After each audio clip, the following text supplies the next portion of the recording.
It is an incredibly unusual situation for one of the most advanced fighter aircraft ever built. An F-35 of the British Navy, the Royal Navy, has been stranded at the Thiruvananthapuram airport in Kerala for 6 days and counting. Around this time, 6 days ago, is when this aircraft had to make an emergency landing. We were told it was low on fuel, but now it turns out the situation is far more serious than believed. And an offer by Air India to put this aircraft into a hangar so it doesn't need to sit out there under the sun and the stars and the rain that is hitting Kerala.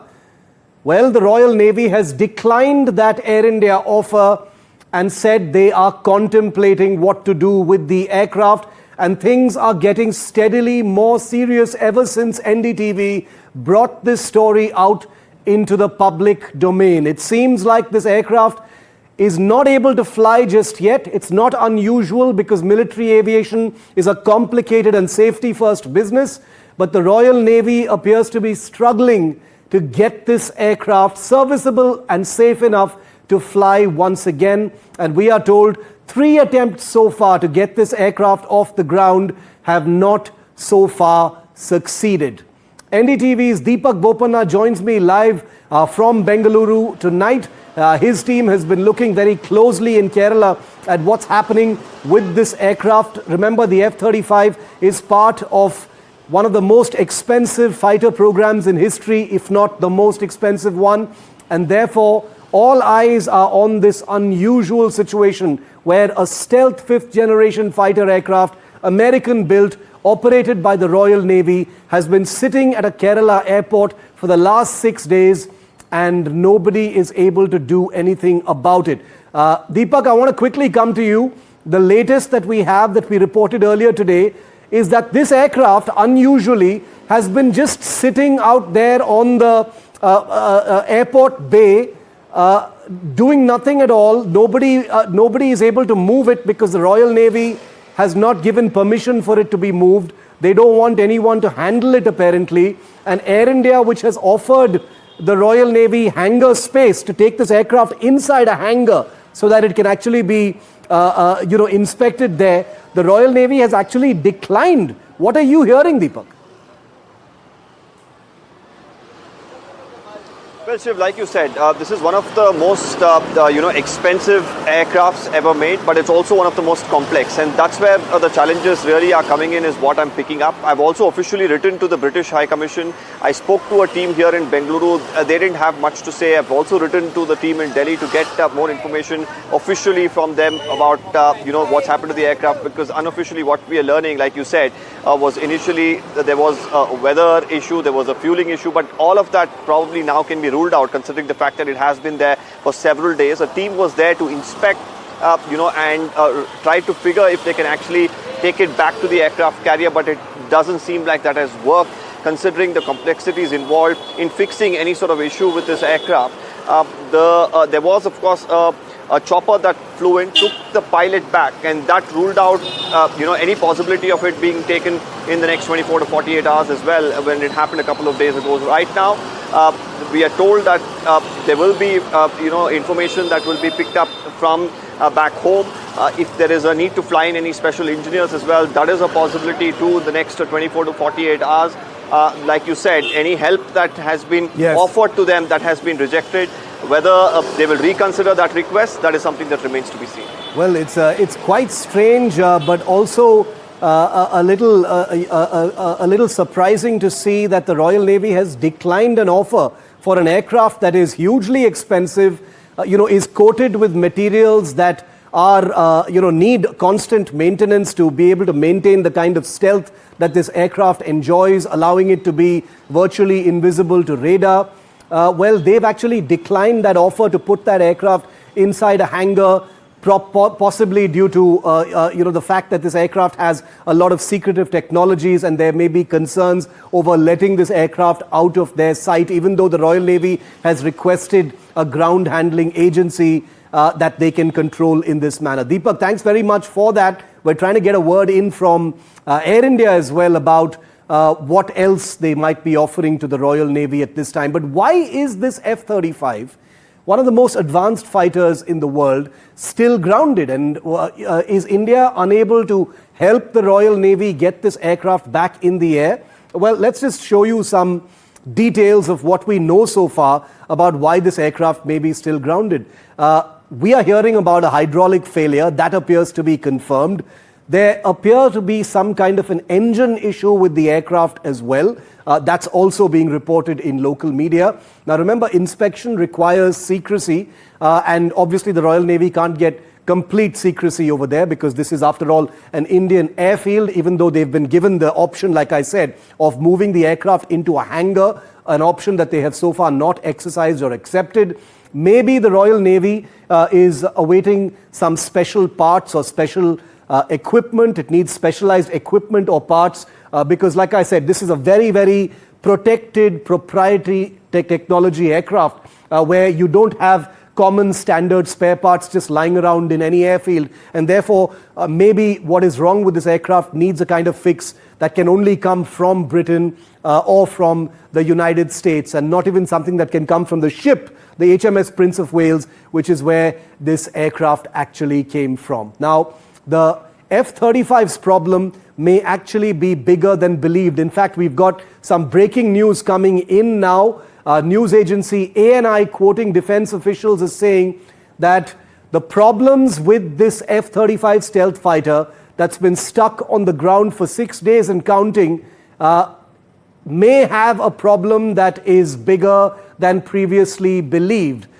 We are given to believe that a third attempt by British technicians to maintain the aircraft, repair it, and get it serviceable to fly back to its ship actually did not succeed in getting the aircraft airborne and flyworthy again, and therefore it is still sitting on the tarmac at the Thiruvananthapuram airport.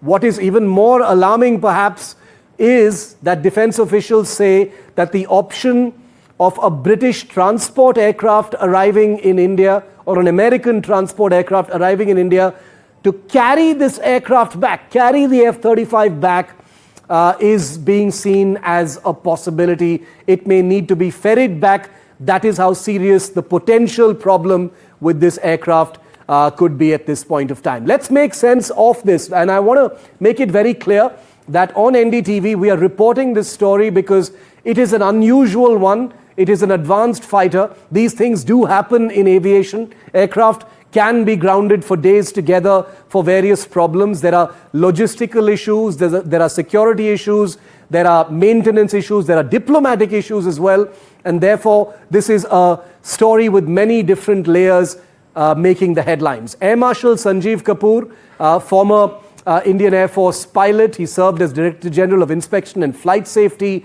during his career. Dr. Guy Grattan is Associate Professor of Aviation and Environment, Faculty of Engineering and Applied Science at the Sir Peter Gregson Aerospace Integration and Research Center. Thanks very much, Dr. Grattan. I'll start with you first, Dr. Guy Grattan. What are you making of this F-35 on ground for 6 days and counting? We understand now that 3 attempts have been made by Royal Navy technicians to get this aircraft off the ground and back to its ship, perhaps. Those have not succeeded so far. What do you think is going on? We've heard everything from hydraulic failure to engine fault. Your view, sir? I think it's probably down to the sheer complexity of the modern fighter. I mean, the aeroplane you're looking at in front of you is tons of very high technology equipment. Everything is state-of-the-art, and the nature of state-of-the-art technology is that everything is interrelated. Everything is unfortunately less reliable than you would like because it's all been designed to achieve the maximum of performance. So my guess, and it is only a guess, is that the Royal Navy are really struggling with probably some kind of complex, multifaceted failure. And clearly, they need to be absolutely confident of this before they look to fly it again. Hence what you've just reported about the possibility of a transport aircraft taking it away from India does make quite a lot of sense, because then they can take it back to a a rear maintenance base like RF Marham, and then, I mean, presumably just pull the whole thing apart so they can be absolutely certain of it before it flies again. Dr. Grattan, at this point of time, there is another piece of information that we've reported that an offer has been made to move this aircraft into a hangar for a closer inspection. That has been declined, to our understanding, by the Royal Navy, at least so far. Do you have a view on why that could be? We're hearing all sorts of things. There are security implications, etc. They're clearly balancing the protection of the aircraft from the security. And F-35, which is obviously an American-led program with a lot of American security controls behind it, is one where the Navy have got to be very, very careful about who might potentially have access. Yeah. And I suspect if we had a latest Indian aircraft stuck at a British airport, exactly the same thing would be happening, that the Indian Air Force would be prioritizing the security and the ability to survey the aircraft. And in this case also, bear in mind it's a navalized fighter. It's designed to operate off the decks of ships, so it is very robust with regard to the weather. So they're probably less concerned about that than they are with the aircraft being out of their control in somebody else's hangar. Interesting. Dr. Grattan, the F-35B, this particular F-35 is the US Marine Corps and the Royal Navy version, which is basically a jump jet. Complicated aircraft, like you said. This particular one has a lift fan, and there's this huge symphony of moving parts in this aircraft, considered to be the most complicated of the three varieties of the F-35. Could that have something to do with it as well? I think it's impossible to tell without having access to information that clearly none of us do. Yeah. Fundamentally, any latest generation fighter is a fantastically complex machine. And the number of ways in which a fighter can go wrong is enormous. So, yeah, there are so many things that can go wrong. And clearly, they've had a fault that caused them to divert. And it's entirely possible that led to further faults, or they have found further faults while they've been inspecting the aircraft. And perhaps they're going for the lesser embarrassment of being stuck on the ground in India than something going wrong on the flight back to the ship. Yeah, very true. Air Marshal Kapoor, bringing you in on this conversation, and this is the second time we're talking about this week. The Indian Air Force has said that they've extended all possible support. The CISF is protecting the aircraft. Air India made an offer to move this aircraft in, but like Dr. Pratton said, there are compulsions and sensitivities as far as technology are concerned, and that's one of the reasons why perhaps it hasn't moved into a hangar right now. Your view on that, Air Marshal? See, good evening, Dr. Grattan, and Shiv, good evening to you. My take, I told you day before also, this aircraft is secretly guarded for a lot of reasons. And to open its panels and to start accessing and working on this would somehow need approvals from Lockheed Martin and US government. Even the Royal Air Force, if it has to work on this aeroplane in a third country, I'm not sure, but my guess is there would be certain clauses by which they would have to seek some permission. Yes. Now, next issue is it is out in the open.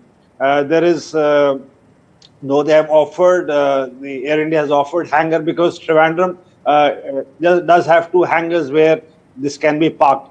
How long will it take to get the jacks, machines, cranes, other equipment to open it? And it has to be in a dust-protected environment, like Dr. Grattan said. No amount of, so the dust-proof kind of environment which is needed to work on this aeroplane may not be existing. Plus, the bigger factor is that they may not be wanting to open this aircraft here for various reasons. So it would be prudent for it to be taken back. That's what I told you day before also. Yeah. And they would be requesting, say, the Royal Air Force or a C-5 from the US Air Force or C-17. I don't know what make this aircraft can fit into. And though it's a naval version, so wings may be easily detachable kind or a foldable kind. I'm not sure in this version, but I'm sure the whole aim would be to fly it back and then take it to a place where that can be opened and checked. But there are diplomatic, mechanisms in place for this kind of thing, Air Marshal Kapoor. India and the UK do have a Yes. robust defense relationship, obviously, in terms of also logistical support with each other. But this concerns a very protected piece of technology, and that's perhaps why the problems. We have been doing regular exercises with the Royal Air Force. I have personally been involved in 2 of them. These exercises are flag named as Indradhanush. And Typhoons and other aeroplanes, their AWC, AWACS refuelers have come to our bases and we have gone there. Yeah. That's normal. Now, when you go for international exercises, the understanding is that each country supports. In this case, this is not a joint exercise. In this case, it is not an exercise where the 2 air forces are engaged in some activity. It is a diversion from an aircraft carrier to a civil airfield. It's not even a military airfield. It's a civil airfield. So this aircraft has diverted and it's parked in the open. And as it is parked in open, it is attracting a lot of attention. Yeah. And of course, the Lockheed people have come and gone. Like you covered 2 days ago, the people from the ship, also the HMS has come and seen this. So I think so it is beyond local repairs. They would be working on that. Yeah. Now, what the approvals they would be working at back end, because a large amount of US forces are in this area as we speak. Correct. In this area. These aeroplanes are around in a lot of US bases in and around. Maybe one option is they can then take it to that base from where they are operating, NATO base or a Air Force base, and could work on it if it has to join back ship, or if the call is taken to take it back to UK, that option is also existing. Dr. Pratton, has this story of this F-35 on the ground here in India sparked any interest or coverage in the British press and media? It is here. Has it reflected there? Very surprisingly, it's almost missing from the news here. The first I knew about it was when one of your colleagues contacted me this morning asking if I could talk about it. I did go and look, and there 1 or 2 of the British newspapers have mentioned it, but this does seem to be very quiet, and I do wonder if the British Ministry of Defence have quietly asked our journalists to save them some embarrassment by not putting this on the headlines here in Britain. Very interesting story, which now I know about it, I shall certainly be following continuously. But why would you think that is? Is it really embarrassing, Dr. Pratton? Because, I know we're covering it, but, a military aircraft on the ground isn't exactly an unusual thing. Is this that much of an embarrassment? To me, no, it's not. Military aircraft are complex, sometimes unreliable, and this is a very common event. Clearly, having a classified military asset unwantedly on the ground in a foreign country, even one as friendly as India, is a bit awkward and creates a lot of diplomatic fuss and so on. Yeah. So, but presumably somebody somewhere either thinks, I can't imagine they don't think this is interesting.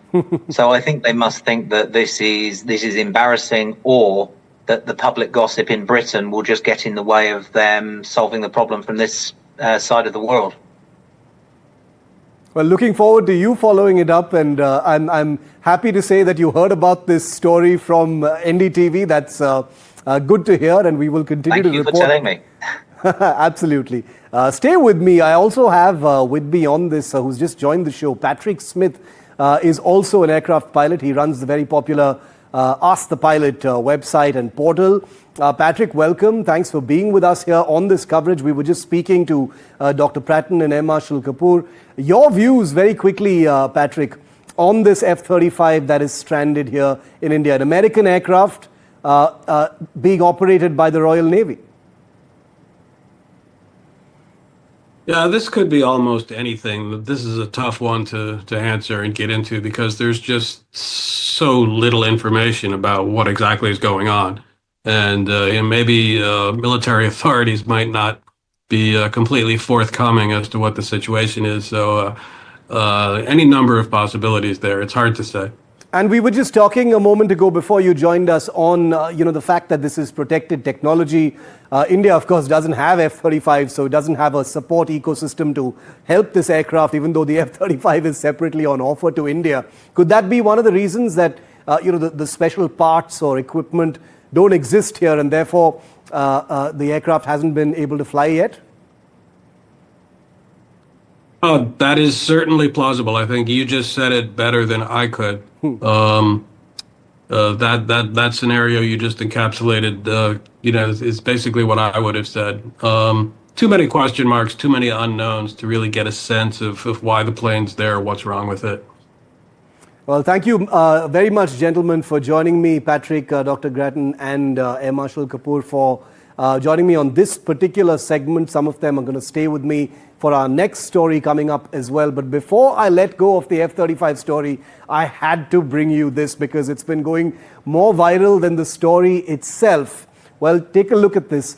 Someone called Donald Trumpan has put that poor F-35 that's stranded in Kerala up on OLX. Well, if people don't remember OLX, OLX is a very popular auction site. And there you have it.